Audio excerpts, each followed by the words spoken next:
ನಮಸ್ಕಾರ, ಇನ್ಸ್ಟಾ ಭೂಮಿಗೆ ಸ್ವಾಗತ. ನಾವು ಮಾಡಿರೋ BDA ರಿಲೇಟೆಡ್ ವಿಡಿಯೋಸಿಂದ ಸಾಕಷ್ಟು ಎನ್ಕ್ವೈರೀಸ್ ಬಂದಿದೆ. ಅದರಲ್ಲಿ ಜಮೀನು ಕೊಟ್ಟಿರೋ ರೈತರು ಸುಮಾರು ಜನ ನಮಗೆ ಕಾಲ್ ಮಾಡಿ ಡೌಟ್ಸ್ಗಳ ಬಗ್ಗೆ ಕ್ಲಾರಿಫಿಕೇಶನ್ ತಗೊಂಡಿದ್ದಾರೆ. ಸೊ ಇನ್ನೂ ಬಹಳ ಲ್ಯಾಂಡ್ ಓನರ್ಸ್ಗೆ ಅಲಾಟ್ಮೆಂಟ್ ಪ್ರೋಸೆಸ್ ಬಗ್ಗೆ ತುಂಬಾ ಡೌಟ್ ಇದೆ. ಸೊ ಈ ವಿಡಿಯೋದಲ್ಲಿ ಅದ್ರ ಬಗ್ಗೆ ನಾನು ಎಕ್ಸ್ಪ್ಲೈನ್ ಮಾಡ್ತೀನಿ. BDAನವರು ಲ್ಯಾಂಡ್ ಅಕ್ವೈರ್ ಮಾಡಿದ ನಂತರ ರೈತರಿಗೆ ಮೊದಲಿಗೆ ದೃಢೀಕರಣ ಪತ್ರ ಅಂತ ಕೊಡ್ತಾರೆ. ಸೊ ಇದರಲ್ಲಿ ಆ ಓನರ್ ಹೆಸರಿರುತ್ತೆ, ಯಾವ ಸರ್ವೆ ನಂಬರ್ ಅಂತ ಇರುತ್ತೆ, ಮತ್ತು ಎಷ್ಟು ವಿಸ್ತೀರ್ಣ ಅಂತ ಇರುತ್ತೆ, ಮತ್ತು ಲೇಔಟ್ ಡೆವಲಪ್ ಆದಮೇಲೆ ಎಷ್ಟು ಡೆವಲಪ್ಡ್ ಲ್ಯಾಂಡ್ ಸ್ಕ್ವೇರ್ ಫೀಟ್ ಲೆಕ್ಕದಲ್ಲಿ ಎಷ್ಟು ಡೆವಲಪ್ಡ್ ಲ್ಯಾಂಡ್ ಕೊಡ್ತಾರೆ ಅಂತ ಡೀಟೇಲ್ಸ್ ಇರುತ್ತೆ. BDAನವರು ಲೇಔಟ್ ಡೆವಲಪ್ ಮಾಡಿ ರೈತರಿಗೆ ಕಾಂಪನ್ಸೇಷನ್ ಸೈಟ್ ಕೊಡೋ ಟೈಮ್ ಬಂದಾಗ ರೈತರಿಗೆ ನೋಟಿಸ್ ಕೊಡ್ತಾರೆ. ಏನಂತ ಅಂದರೆ, ಈ ದೃಢೀಕರಣ ಪತ್ರನ ಒರಿಜಿನಲ್ನ ಸರೆಂಡರ್ ಮಾಡೋದಕ್ಕೆ ನೋಟಿಸ್ನ ಕಳಿಸ್ಕೊಡ್ತಾರೆ. ಸೊ ನೀವು ಹೋಗಿ ಫಿಸಿಕಲಿ ಈ ದೃಢೀಕರಣ ಪತ್ರನ ಸರೆಂಡರ್ ಮಾಡಬೇಕಾಗತ್ತೆ. ಸರೆಂಡರ್ ಮಾಡಿದ ನಂತರ ನಿಮಗೆ ಹಂಚಿಕೆ ಪತ್ರ ಅಂತ ಕೊಡ್ತಾರೆ. ಈ ಹಂಚಿಕೆ ಪತ್ರದಲ್ಲಿ ಓನರ್ ಹೆಸರಿರುತ್ತೆ, ಯಾವ ಸ್ಟೇಜ್ ಅಥವಾ ಯಾವ ಫೇಸ್ನಲ್ಲಿ ಸೈಟ್ ಕೊಡ್ತಾ ಇದ್ದಾರೆ ಅಂತ ಇರುತ್ತೆ, ಏನು ಡೈಮೆನ್ಷನ್ ಸೈಟ್ ಕೊಡ್ತಾ ಇದ್ದಾರೆ ಅಂತ ಇರುತ್ತೆ, ಸೈಟ್ ನಂಬರ್ ಇರುತ್ತೆ, ಈ ಪರ್ಟಿಕ್ಯುಲರ್ ರೈತ ಎಷ್ಟು ಜಮೀನನ್ನು ಮೊದಲು ಕೊಟ್ಟಿದ್ದ, ಅದಕ್ಕೆ ಎಷ್ಟು ಕನ್ವರ್ಟೆಡ್ ಲ್ಯಾಂಡ್ನ ಡೆವಲಪ್ಡ್ ಲ್ಯಾಂಡ್ನ ಕೊಡ್ತಾ ಇದ್ದಾರೆ ಅಂತಲೂ ಕೂಡ ಈ ಹಂಚಿಕೆ ಪತ್ರದಲ್ಲಿ ಮೆನ್ಷನ್ ಆಗಿರುತ್ತೆ. ನಿಮಗೆ ಈ ಹಂಚಿಕೆ ಪತ್ರ ರಿಸೀವ್ ಆದಮೇಲೆ ನೆಕ್ಸ್ಟ್ ಸ್ಟೇಜ್ನಲ್ಲಿ ನಿವೇಶನದ ಖಚಿತ ಅಳತೆ ವರದಿ ಕೊಡ್ತಾರೆ.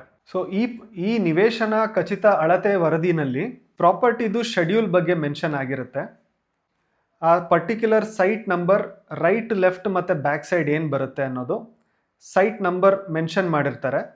ಸೊ ಫ್ಯೂಚರ್ನಲ್ಲಿ ಈ ಸೈಟ್ನ ಐಡೆಂಟಿಫೈ ಮಾಡೋದಕ್ಕೆ ನಿಮಗೆ ಹೆಲ್ಪ್ ಆಗುತ್ತೆ. ಇದು BDAನವರೇ ವರದಿನ ರೆಡಿ ಮಾಡಿ ಕೊಡ್ತಾರೆ.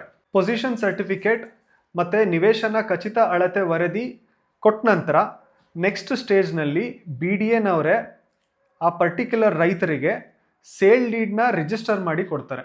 ಸೊ ಇದು ಬಂದು sale deed registration copy BDA ಅವ್ರ ಕಡೆಯಿಂದ ರಿಜಿಸ್ಟರ್ ಮಾಡಿಕೊಟ್ಟಿರೋದು.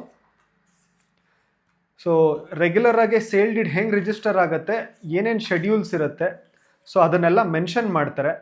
ಮೊದಲಿಗೆ ಅವ್ರು ಎಷ್ಟು ಜಮೀನನ್ನು BDAಗೆ ಕೊಟ್ಟಿದ್ರು, ಈಗ ಎಷ್ಟು ಡೈಮೆನ್ಷನ್ ಸೈಟು, ಏನು ಡೆವಲಪ್ಡ್ ಸೈಟ್ನ ಕೊಡ್ತಾ ಇದ್ದಾರೆ, ಅದ್ರ ಬಗ್ಗೆ ಎಲ್ಲ ಶೆಡ್ಯೂಲಿಂಗ್ ಆಗಿ BDA ಕಡೆಯಿಂದನೇ ಪ್ರಾಪರಾಗಿ ರಿಜಿಸ್ಟರ್ ಆಗಿ ಡಾಕ್ಯುಮೆಂಟ್ಸ್ ಬರುತ್ತೆ.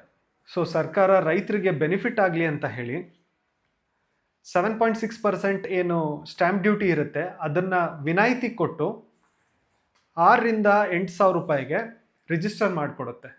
ಸೊ ಇದಾಗಿ ನೆಕ್ಸ್ಟ್ ಸ್ಟೇಜ್ನಲ್ಲಿ ಸೇಲ್ ಡೀಡ್ ಎಕ್ಸಿಕ್ಯೂಟ್ ಆದ ನಂತರ ಸ್ವಾಧೀನ ಪತ್ರ ಅಂದರೆ ಪೊಸಿಷನ್ ಸರ್ಟಿಫಿಕೇಟ್ ಕೊಡ್ತಾರೆ. ಸೊ ಇದರಲ್ಲೂ ಕೂಡ ಓನರ್ ಹೆಸರು, ಯಾವ ಸೈಟ್ ನಂಬರ್ ಮತ್ತು ಚೆಕ್ ಬಂದಿ, ರೋಡ್, ದಕ್ಷಿಣ, ಉತ್ತರ, ಇದರಲ್ಲಿ ಡೀಟೇಲ್ಸ್ ಇರುತ್ತೆ. ಜೊತೆಗೆ ಓನರ್ ಫೋಟೋ ಕೂಡ ಇರುತ್ತೆ ಇದರಲ್ಲಿ. BDA ಪೊಸಿಷನ್ ಸರ್ಟಿಫಿಕೇಟ್ ಕೊಟ್ಟ ನಂತರ ನೆಕ್ಸ್ಟು BDA ಈ ಖಾತಾಗೆ ಪ್ರೋಸೆಸ್ ಆಗುತ್ತೆ. ಸೊ ಈ ಖಾತಾನಲ್ಲೂ ಪ್ರಾಪರ್ಟಿ ಡೀಟೇಲ್ಸ್, ಶೆಡ್ಯೂಲ್ ಮತ್ತು ಓನರ್ ಫೋಟೋಸು ಕೂಡ ಇದರಲ್ಲಿ ಮೆನ್ಷನ್ ಆಗಿರುತ್ತೆ. ಸೊ ನೋಡಿದ್ರಲ್ಲ, ಈ ವಿಡಿಯೋದಲ್ಲಿ ನಾನು ರೈತರಿಗೆ ಹೇಗೆ ಸೈಟ್ ಅಲಾಟ್ ಆಗುತ್ತೆ ಅನ್ನೋ ಪ್ರೋಸೆಸ್ ಬಗ್ಗೆ ಎಕ್ಸ್ಪ್ಲೈನ್ ಮಾಡಿದ್ದೀನಿ.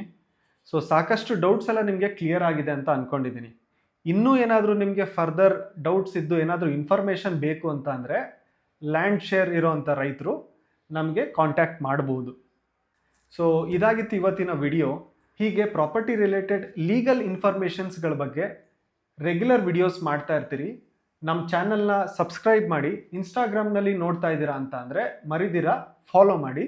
Thank you.